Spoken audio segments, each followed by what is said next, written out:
Hello, fans and flamers. This is Aztec Challenge. Continuing with our Commodore month.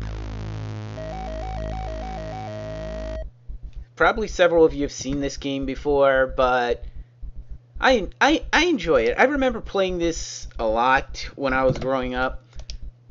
Not necessarily the greatest at the game, but nonetheless. And why isn't it registering?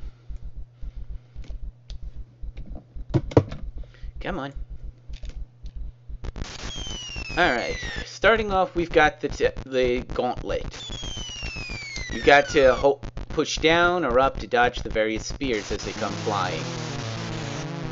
And hope that you can make it.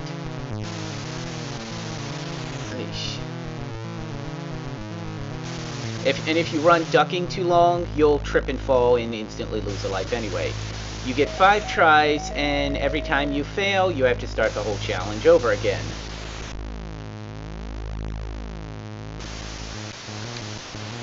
There are 4 phases to Aztec Challenge, each with 7 levels, and therefore 7 different mini-games, so to speak. It's hard to call them mini-games when they go on for a bit long, but nonetheless.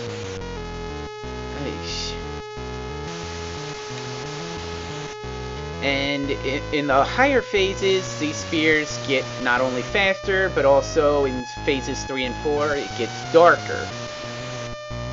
Which means that it's harder to see these spears as they go flying past. We will not be going through phases 2 through 4. I'm not that crazy. Yet. Oh, there. Now we push left and right to avoid the stones being rolled down at us. Hopefully. As far as I'm concerned, the start is the hardest to dodge. I'm not saying that this part isn't difficult, because you can get walled for absolutely no reason. But you might get a few bullet hell fans with this.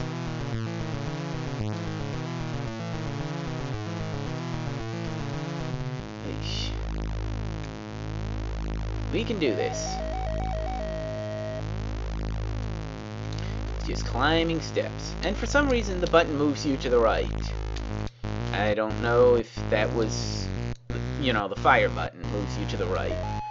No idea why, but nonetheless. I guess if your stick can't handle moving to the right, then you have that option. And just like the first stage, if you wind up getting your ass kicked, then you wind up going back to the start of this. I guess Aztecs don't allow second chances. Alright, we're doing well. The temple. This is slightly easier if you ask me. Hold left to stop moving and push right to jump. The first is always the arrows falling. Avoid the spike barbs. Now it's falling boulders. After the first room, it's completely random what you're going to run into. Oh, so much for making it perfect, huh? You have to watch these pit rooms, because you can wind up being sucked up. Oh shoot, I stopped right there. Eesh. I never said I was great at this game, I just said I've played it before. Why do I... Oops. Last chance before I have to restart. Of course, really, it doesn't really matter, I guess. This is supposed to be somewhat easier than the first couple of rooms. Isn't it? Yeah, those spikes are really nasty in the darker rooms, because sometimes you'll just be able to see the floor. Oh, and I still made it. And now this one. Push up for a high jump, back for a low jump. This is nasty because the hit detection in this stage is rather wonky. I mean, seriously wonky.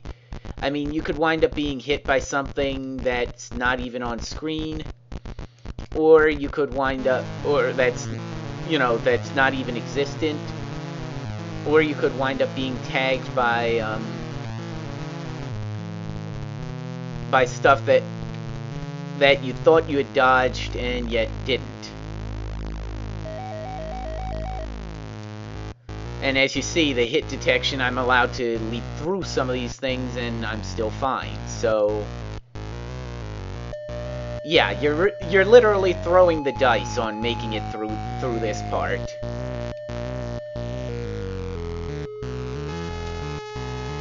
Oosh. Jump and pray. I mean, it's better to be safe than sorry and jump and hope that you don't get that it doesn't hit you.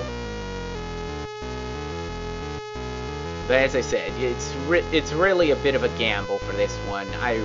That's the worst as far as I'm concerned. Hop Aztec.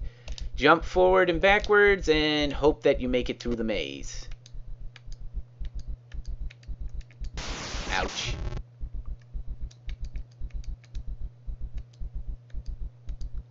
Ouch again.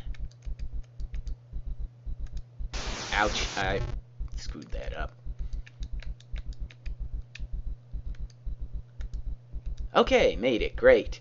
Now the piranha. You can hold the fire button to dive under the water for a moment, which might not get you targeted, and you just have to avoid the orange dots. If you stay underwater too long, though, you drown and you lose a life anyway. There is a cheat to it, but I'm going to try to avoid using that.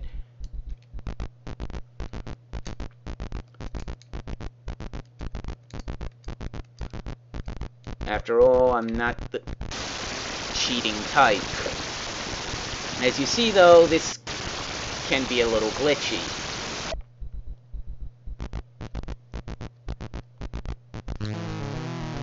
It's a little hard to see the piranha, but... Oops. I swam right into that, rather.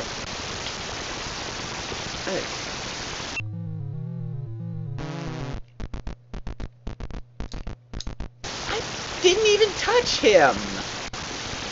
I swear I didn't.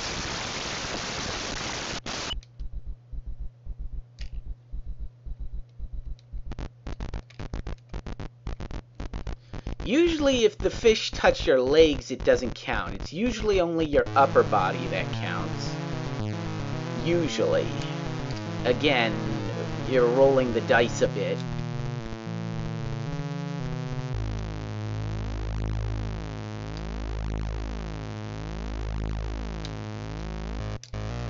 Ow.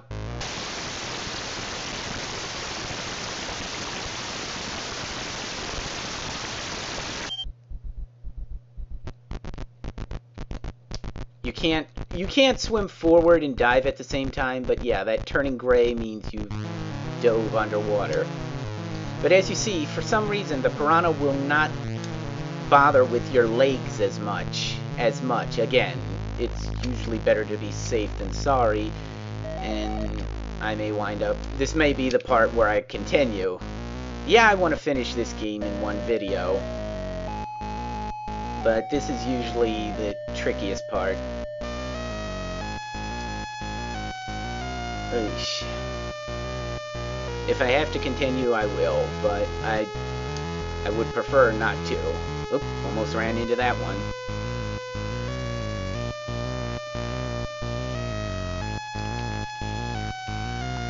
Oh, hey, we made it! Alright. Here are the controls. As you see, back for a low jump, left, which is down in this case, left for medium, forward high. Basically, it's 1, 2, 3 spaces. So let's get running. Okay, high jump. Basically, you want to start your jump a little early.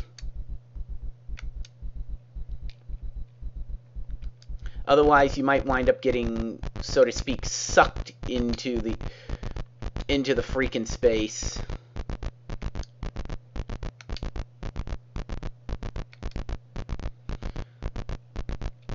just a long, lengthy run. That's the only thing. Basically, this is the run for freedom.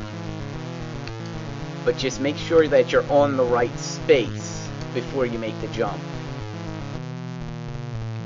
Again, the hit detection can be a little wonky here, but usually it works fine. Usually.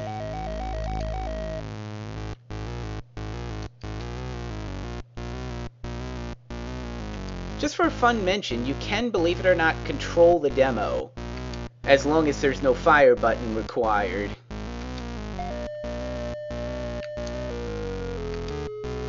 I know it's kind of useless to point that out now, but nonetheless.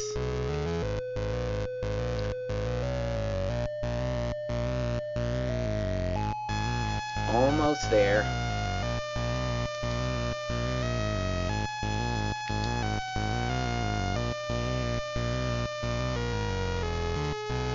Almost. You gotta admit, the theme is catchy.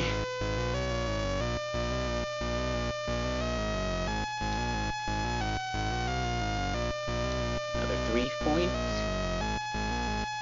2. 2. 1.